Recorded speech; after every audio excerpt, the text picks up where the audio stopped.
systems, um, you would question if those independent directors are truly independent, because many times they belong to the same social circles and networks outside of the company. So probably they don't want to question their friends. Sometimes they may stay on the board so long that they become friends with management. So while in financial terms they're independent, actually if you look at social ties, they're probably not so independent. Secondly, they have too little time, in the sense that these independent directors probably have directorships on the boards of many other companies. They probably have a day job of being a CEO or an executive somewhere else. So how much time will they really invest in each company, right? We've been talking about monitoring. How do you monitor unless you have enough time to look at what's happening in this company? And finally, and actually this is related, the issue of information flow. Either management may not share information, relevant information with the board, or they may share too much information and the board has no time to really spend and look at all that information. There was a case in Australia where directors were held liable, and in cross-examination they actually said that there was frankly too much information being given to us before board meetings for us to be able to go over all of it. So we recognize this. These are problems across countries. Not only in India, we say that we have additional problems of controlling shareholders, so independent directors can't really act. But no, it's not so special, because in other ways, independent directors are not being very effective in other countries as well.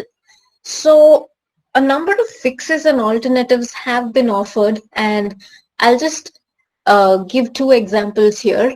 One example is to say that, okay, let's try and do something more similar to the private equity model, where in companies funded by private equity investors, the private equity investors not only want to monitor the founders, they're also trying to be involved in strategy, give advice, etc. So maybe we should go to some such model, is one suggestion. Another suggestion, and I think it's quite interesting because it's being followed in Netflix right now, is that the directors are allowed to sit in on meetings of various management teams.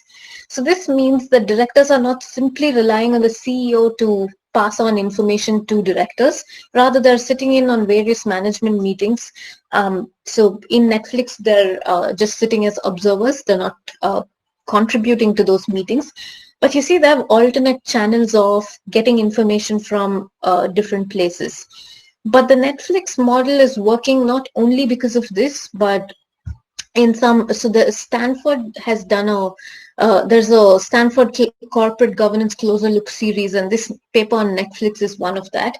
And they've interviewed some directors of Netflix who also talk a lot about how the culture in the board of Netflix and management teams is very open. People are allowed to question, to come up with different ideas, and these sort of uh, thoughts from the Netflix observations from the Netflix directors goes back to our ideas about how diversity may actually help boards, right? We want diverse views, diverse perspectives, but if these Netflix directors are talking about the Netflix board as something very special because the CEO has allowed a culture where people can voice their opinion, voice different views, it means that boards generally are not looking for different opinions, different views. So it's not really a question of do our directors come with different perspectives? It's a question of are we even allowing those directors with different perspectives and viewpoints to voice those viewpoints and to question management decisions? And that's really, I think, key to understand, because we can have 100 laws mandating that you have one woman director or other types of diversity on the board, but are we allowing this diversity to actually help corporate governance if we're simply having what we call as token directors? Yes, we need to hire diverse candidates, but we don't really want to hear from them. That won't fix anything, right? So I look at diversity. If you're going to solve the issues faced by the monitoring board through diversity, how do you do it? Because as I said, bringing in new viewpoints alone is not enough. So we need to have some kind of uh, safety checks to avoid these diverse directors not being able to function as we would like them to. Or what I'm trying to say is we need to actually be able to harness the benefits of diversity. It's not enough to have token diverse directors. And that's what this next section is about. I call it the promise of diversity because it comes with a lot of promise, but are we really falling short because we're not allowing diversity to do its magic? So there are two sides to this. So far, I've been talking only about the companies. If diverse directors are not allowed, or any directors are not allowed to voice their opinions, to have dissenting opinions, how can corporate governance be enhanced? So this is all from the point of view of the company, right? How can company governance be enhanced? So in this section, I also look at the other side because this is where I say there's actually two sides to this market. One side is companies looking for diverse directors because they want to improve their governance. And possibly if you take the equality, rationale, etc., they also want to look good. They want to look a black director or whatever else they want to, a type of stakeholders they want to please. The other side is these diverse candidates. If you even just take the example of India, where you have this law to have mandating one woman director, think about what the women directors would want to see in the company before they join the company, right? So we've been talking about, the government has been talking about how it's difficult for companies to find women directors and put together databases of women directors. This has happened in India, in Norway, where there is a quota law, in Malaysia. In the US, there's no, most, apart from California, rest of the US does not have a quota for gender, but they still have these lists. They have lists of board-ready directors of different ethnic backgrounds, all of this. So we've been making sure the supply side is ready, but are we really servicing that market? The people who are going to serve on these boards, what do they want to hear? So in this section of the paper, I look at some interviews and some studies where people have interviewed women directors, because there isn't much research about other types of diversity on corporate governance, unfortunately. But if you look at those studies, they're often saying, okay, nobody really listens to us, or we're often underestimated, or there's a lot of unconscious bias in the boardroom that they think that the women directors are not really qualified. And sometimes you can imagine why these sort of views in the board exist, right? If you have a law saying that you need to have at least one woman director, or even this informal push to have more diversity, and the company is simply hiring diverse candidates to fulfill that, without understanding what diversity actually brings, but to say that, okay, we need to signal to the market that we are doing good, we are having a diverse board. So you can imagine board directors not putting much weight on the qualifications or the value of these directors. So if you think about the needs of this market, the diverse candidates, and you can think about women directors in India because of the law, but you can also think about ethnic diversity, even directors from a completely different background. They also should worry about how they would be treated on the board they join. And it's not only an issue of how they would be treated on the board, but also whether they can actually make a difference. So I told you there is a double burden on diverse candidates, especially when they're hired after there's a I don't know, human rights issue, or a sexual harassment issue, and then a woman director is hired, or a race discrimination issue and a black director is hired, then the double burden is that they address those systemic problems within the company. So of course they want to know if the board is willing to hear their views, hear their suggestions, etc. So when you're seeking to exploit or use the promise of diversity, you need to service both sides of the market. And so on the one hand, for companies to benefit, they need to be able to create a culture of openness. And on the other hand, these directors want to know about the company. But so you can see there's an informational gap. They don't really know which companies treat outside directors well, which companies have an open culture. In Netflix, you had those studies and those interviews. So not so in companies that are not so high profile, how do boards figure out what sort of companies they would like to get on the board of? And my solution to this is relying on third-party intermediaries, which are almost mistakenly, or not mistakenly, they started off as executive search firms. So we continue to call them executive search firms.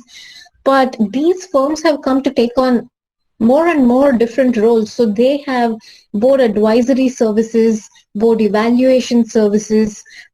They work with companies to help with unconscious bias, culture. So there's a lot of services that these firms provide. So that's why I refer to them simply as third-party intermediaries, although a number of them may just call themselves executive search firms. But these firms, you can think about them as a kind of intermediary within this two-sided market, helping solve those information gaps. So it's helping the other side of the market figure out or get information about the company, but it's also helping the company improve things that matter, all the things that I mentioned, culture of the company, ensuring that directors don't stay on for too long. So I think I mentioned early on that the longer directors stay, they start to get socialized into being very friendly with management and other members of the board, and then they're more and more hesitant to question each other's decisions. So is the board looking to constantly refresh, is the company looking to constantly refresh the board, like saying that, okay, we follow an internal policy where board directors can only have a 5-year term or a 3-year term or whatever it is. So these are sort of issues that executive search firms have started to work with companies about. So like I said at the start, this solution already exists in the market. It's not been used in the way I'm suggesting, that is especially focused on diversity. It's more it's more general at the moment, and diversity advocates and diversity focused companies like Catalyst or even institutional investors have not really latched on to this idea so much.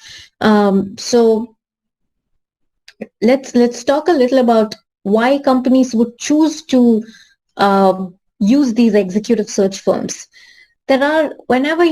So if you want to do any transaction, any business with another person, of course it's cheaper to transact directly with the other person, right? Involving a third party involves costs. So any benefits that this third party brings should exceed the costs for you to say, okay, I will use this third party. With executive search firms, it's useful in very large companies. Firstly, because they're trying to hire executives, people who are executives, they can't directly approach, or you don't see a lot of ads for executive positions or board positions. It happens a lot behind the scenes. You don't know who's looking to move, etc. So that issue of confidentiality is a benefit. Also, issues of working with the board for enhancing board culture, board evaluations, etc., is very useful for large public companies to show that they follow all these best practices and that have enough, or rather they're large enough to be able to incur those costs. And with board appointments, it's becoming more and more common now. In the US, 22% of appointments, independent director appointments, have happened through executive search firms. So you can imagine how it's gaining in popularity. And it's not just in the US. I've started to look at these board service providers in other countries as well, here in Australia and New Zealand as well. So it's something that's becoming more and more common. And The Association for Executive Search and Leadership Consultants, this is in the US, they are a self-regulated organization. There are no regulations for executive search firms at present because there isn't so much of interest, or they aren't so much in the spotlight at the moment. You have all other sort of intermediaries and gatekeepers like accounting firms, etc., that are heavily regulated. But at the moment, executive search firms are not so heavily regulated. They're not regulated at all. So in their guiding principles, so like I said, they're self-regulated, they've come up with their own set of guiding principles. They say that they work to manage unconscious bias on the company side, and on the other side prepare candidates by briefing them about the company's culture and strategy. So it's kind of already this model exists, they're just not very focused on diversity. And for diverse candidates, I've spoken about culture so far, but what else? And that's the big thing, board culture. But what else may diverse candidates be interested in? They may want to see how much diversity there is in the rest of the company. They may want to see if the company is interested in board refreshment, how many members of the company have been there for the longest time, have there been other members appointed? If not, it's a red flag, right, that the board is not interested in appointing new members, except maybe if it's a company in India, to comply with the quota law and appoint a diverse member. Or even if it's not in India, if there is no such quota law, still maybe to just signal to the market that it's interested in diversity and hiring a diverse candidate. So they want to know about board refreshment, but particularly board evaluations. Board evaluations, I realize now I haven't actually explained what board evaluations is. It sounds like it's something an external organization does by evaluating board members, but usually what you see in companies is that most large companies will have a kind of self-evaluation where boards evaluate themselves, and best practices around that has been suggested in US, Europe, many other countries, is to say that you'd rather have an external third party doing an objective evaluation, but this is never shared with outsiders. And you can imagine the reason, right? It consists of confidential information, etc. It's a kind of exercise for the board chair and CEO to reflect on and to think about what needs to change, etc. But my proposal is that if the importance of these metrics like culture, etc., become well known, then diverse directors will start demanding this kind of information. And how can executive search firms meet that information gap? They can create a non-confidential version by removing the confidential information that can be shared with potential candidates. So they have enough information about the company to know if they want to be on that company or not. So even if there are various issues within that company, if the executive search firm has shown that there is a record that this company is trying to change its culture, there is a focus that the company wants to change, then the board diverse candidates may well be keen to be part of that change. So these are all important pieces of information for the diverse candidates.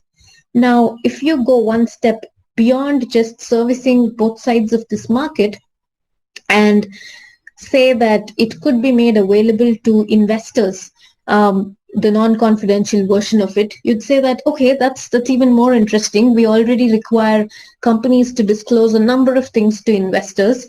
ESG information, in some, say in the US, there's disclosure of in mining companies, do they mine conflict minerals? So there's a lot of these things that you disclose to investors that are actually not related to the profits or monetary aspects, but they're interested to know other things. So should we require companies to disclose this?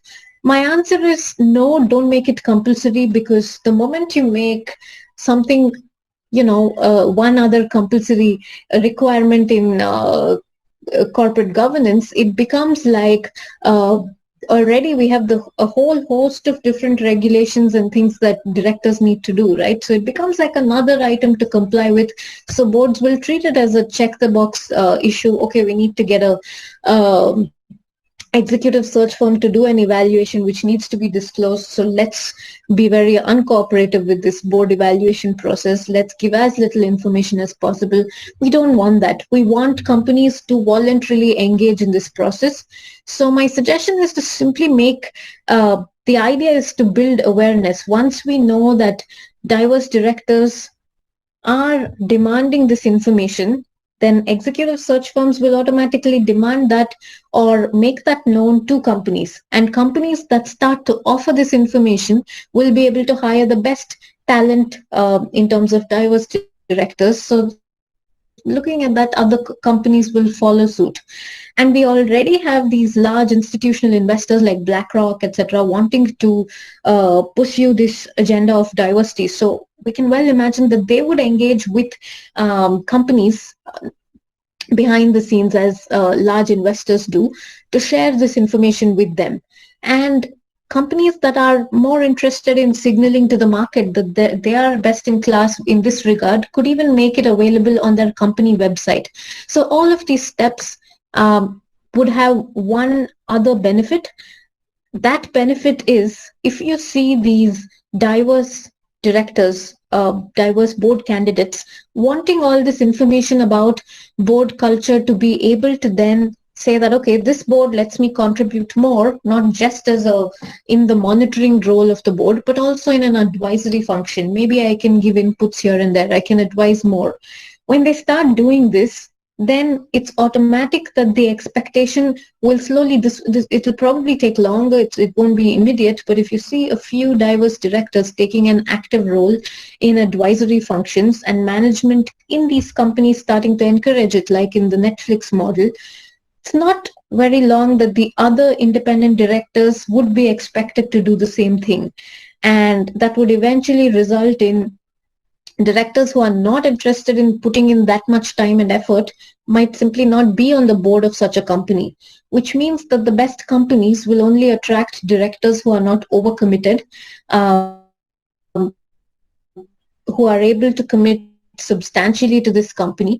And so we're enhancing the board not just through diversity, but indirectly improving the rest of the board as well, right? But throughout this process, we have to be conscious that there is always a double burden to diverse directors. Even in my suggestion, in my proposal in this paper, I'm saying that, okay, so diverse directors, because of this double burden, want to be very sure that this is a company they want to work in. And once they work in the company, to fulfill the expectations of why they're hired, they will put in more effort and time than other directors. So I'm conscious of that, but I'm just saying that that would influence the expectations from other directors as well, and there would be a positive change overall. So I think I'll stop here. I've shared a link to that paper here, which is on Social Sciences Research Network, where you can download this paper, or as I said, I have other papers on this topic as well. So if anyone's interested, you can look through those papers, or maybe write to me and ask me to share the paper if you're interested. So I'll end here. I'm happy to take questions. I'm trying to stop sharing. Can you still see my slides? No, no, ma'am. Okay, So, so if anyone has any questions, you can mute yourself, go ahead and ask the question. If you want to type it out in the chat box, I'll read it out. Just use the chat box if you're comfortable with text message. Although it would be nicer to hear from you rather than typing it out. I mean, I have a few questions, but let's see if anybody else has. Yeah, if anyone wants to speak, that may be good, and then you can read out what you have. Yeah, sure.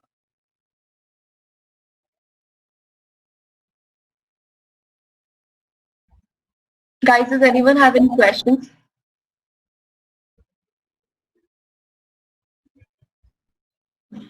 So, ma'am, I think we don't have any questions here, but I think I have two I can have two questions for you to just what should discuss. So first of all, I'm very happy that because we've expected you to talk about gender diversity and its correlation with corporate governance. But that's so good that you ended up redefining what diversity is. Like you said, diversity is, I mean, in traditional sense, just a proxy for viewpoint diversity, as you said in the introduction. So, for example, like you said, people from different backgrounds and different perspectives is what diversity is.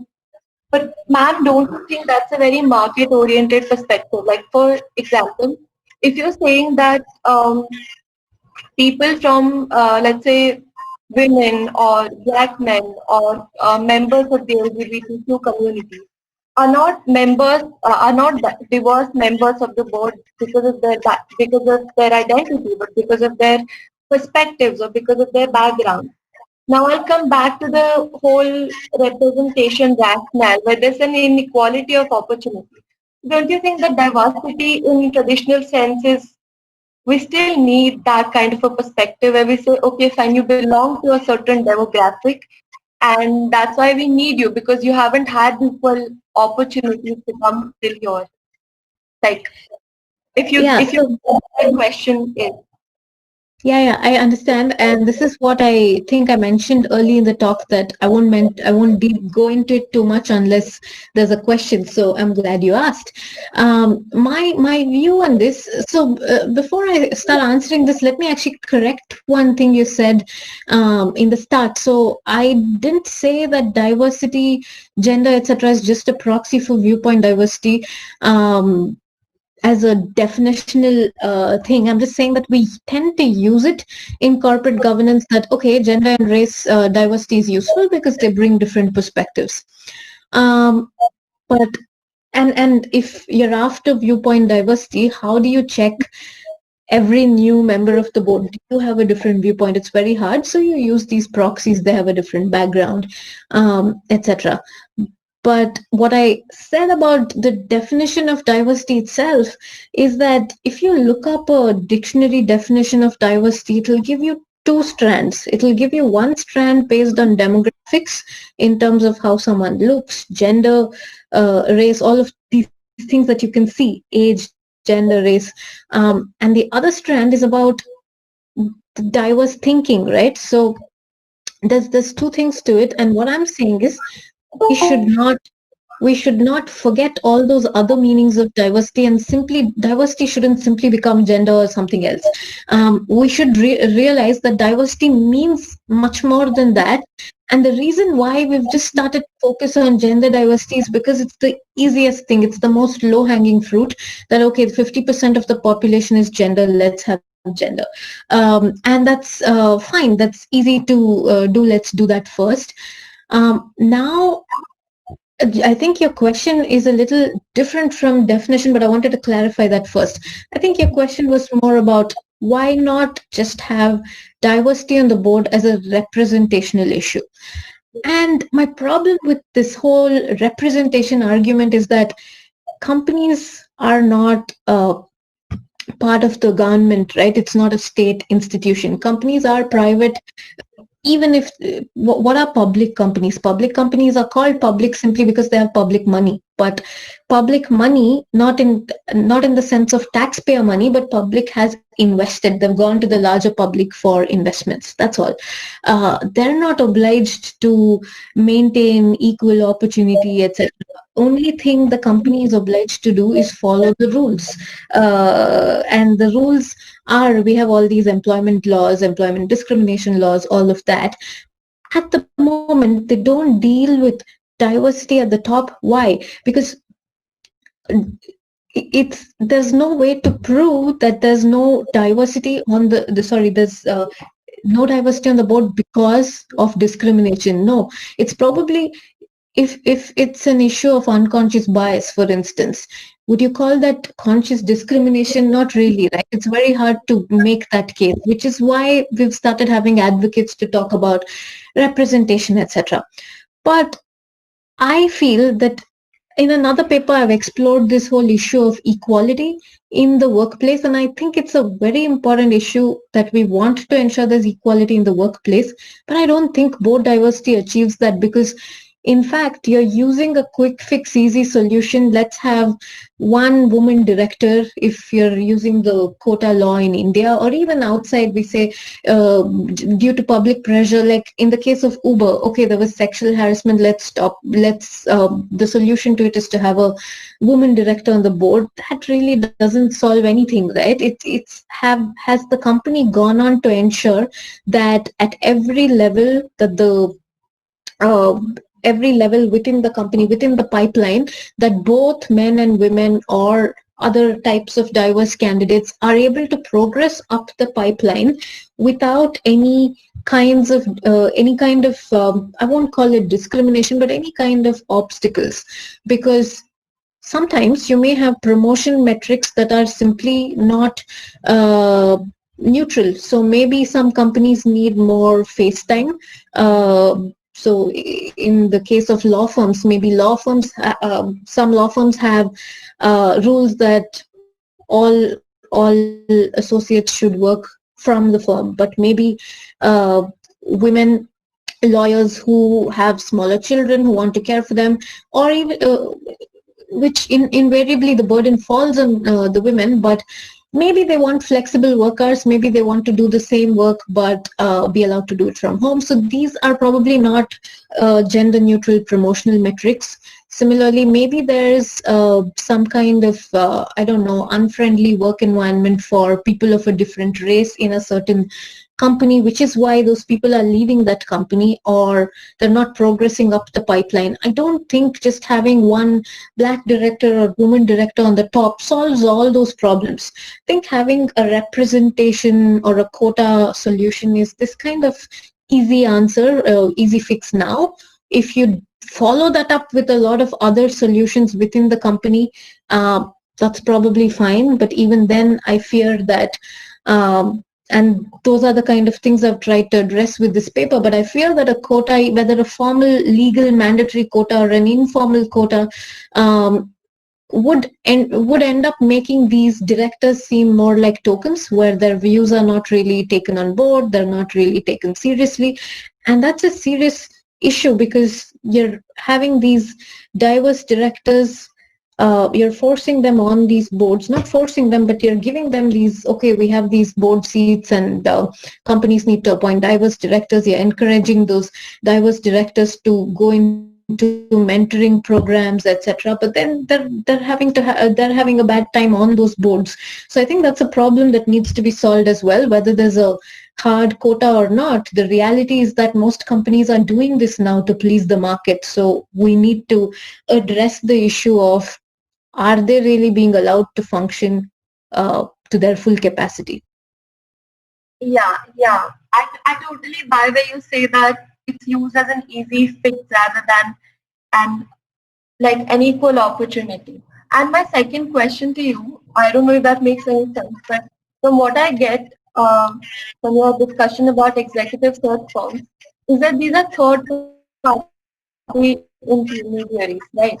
So my apprehension about executive search firms is that aren't board directors or whoever there is in the management outsourcing their job to ensure that there's a culture of inclusivity in the workspace, because inculcating that kind of a culture in the workplace is very intrinsic. Like you have to start at the management level, like you said about the board of directors, where people can actually voice their opinions. So are executive search firms just making these candidates available as proxies, like you said, like easy fixes, or is it not outsourcing your job to inculcate that kind of a culture? Is my opinion.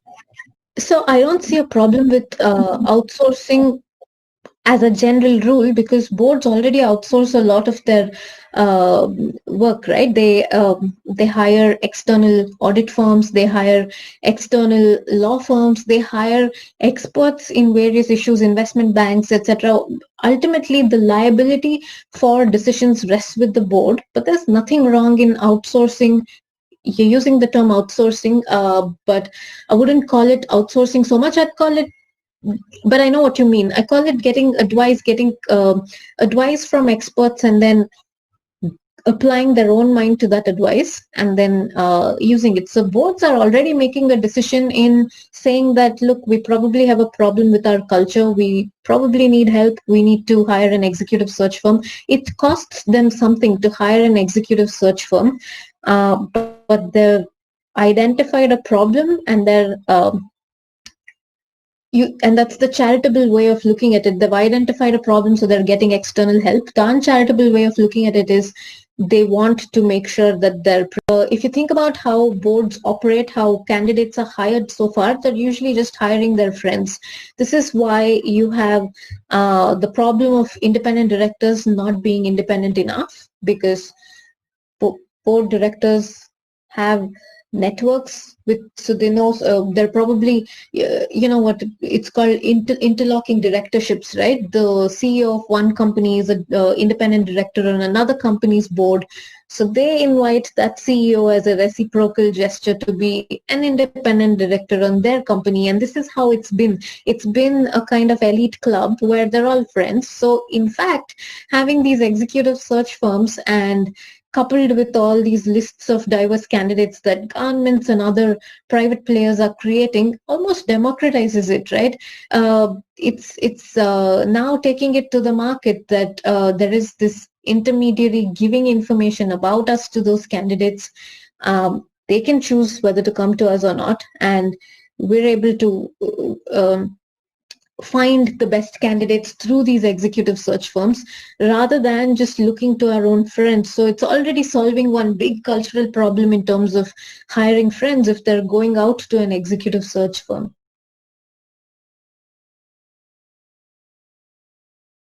Yeah, ma'am. Thank you so much for that. I think my concepts are also much clearer than they were before. Now, do we have any other questions? Acha, there's one question. That just went away. How do I go back to view those questions? It's in the chat box. Do you want me to read it out? If that's Yeah, you could, but oh, I see the chat box. yeah. Yeah, the question from Rahul is saying, is the pool of candidates for directors big enough for them to be truly independent? Yeah, that's a really good question. Valid concern. It's currently not a very big talent pool. And here's the other big benefit of looking for diverse directors. In the whole guise of looking for diverse directors, companies would have expanded the pool. Currently, it's simply a small pool simply because they're looking at, as I said, their own friends, other CEOs of companies, etc.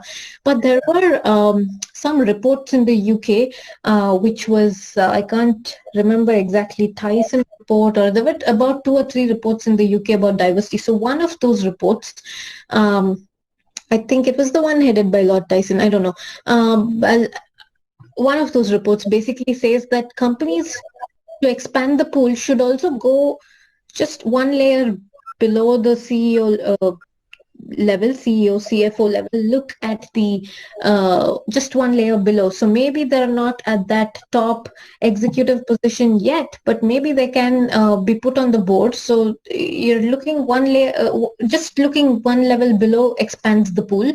Another suggestion also from the same report was look to other sectors. So they speak of non-profit sectors, charity, etc. In the US, it's also common to have business school academics on boards. It's not common, but it's a common suggestion. So it happens here and there. So looking at other sectors is another way to expand the pool. I also think, and I have seen not as many suggestions, but a few. Was someone saying something? No, I've actually seen some suggestions about geographic diversity, so getting directors from other countries onto the board. So all of these are ways to expand the pool, and in expanding the pool and looking to other sectors, other countries, other backgrounds, already you've ensured that they're all not your friends on the board.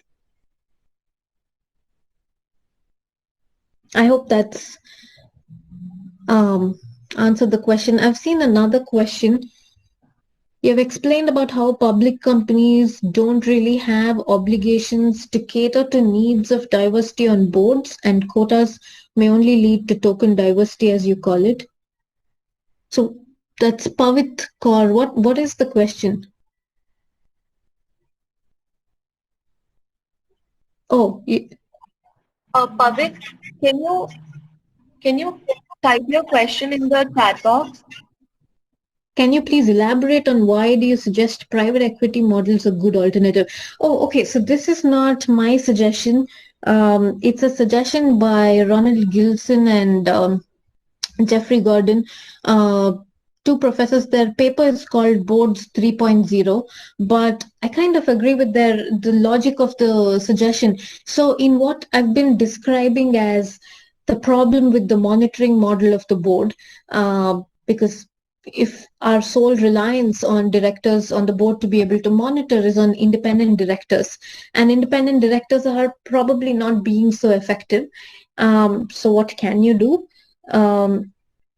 This paper basically says, yeah, thanks for that link. This paper basically says that the boards at the outset started off as having high advisory roles. So that was, they call it boards 1.0. The current monitoring model they call boards 2.0.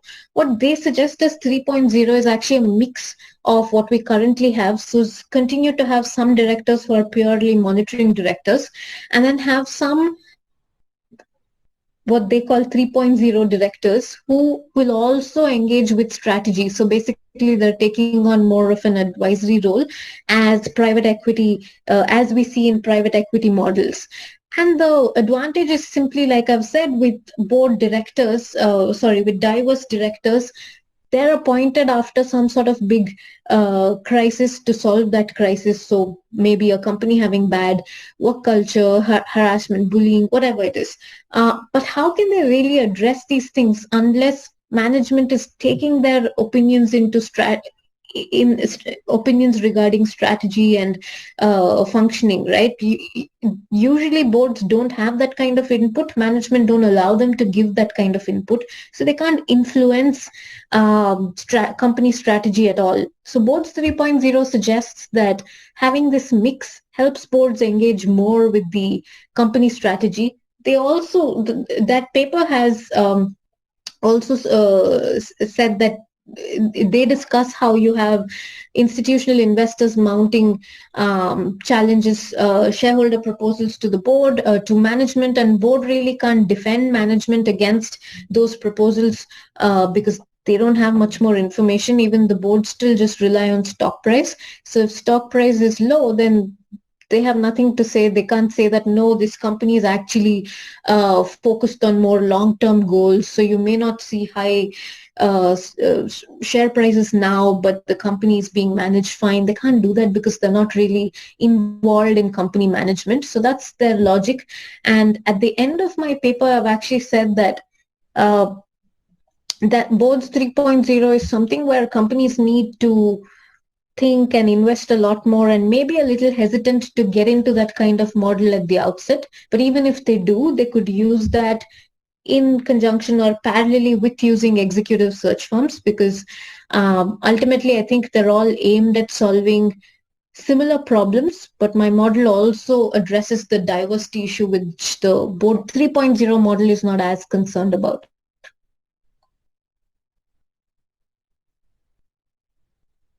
Was that clear? Do you have any other questions?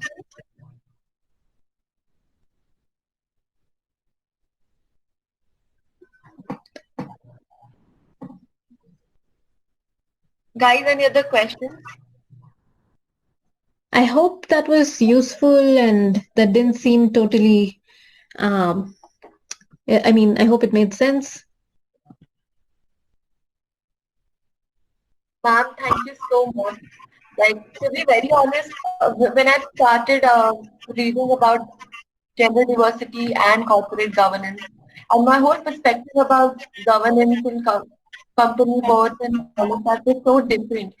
So thank you so much for this very insightful, very detailed session. You started out by defining what diversity is. You talked about occupational diversity. You talked about experiential diversity and juxtapose it to how diversity coming from demographics is different from what, I mean, in guise of demographics and in guise of racial or gender diversity, backgrounds, it's different backgrounds, it's different perspectives, it's different viewpoints. You also talked about age diversity, which kind of reminds me of the movie The Intern, where this very Yes. old Yeah. intern gets into this workplace and sort of helps the environment and is beneficial to the working process. So thank you so much for this session. We had certain insightful uh, we had so many insights into what diversity is and how solutions in corporate governance such as executive search firms and third-party intermediaries can be used kind of, if not bridge the gap, but at least help the corporate firms and all to deal with appointment of directors, appointment of board members. And you really talk to us about how people from different backgrounds use easy fixes. Like you gave the Uber example, and we were really not aware about that.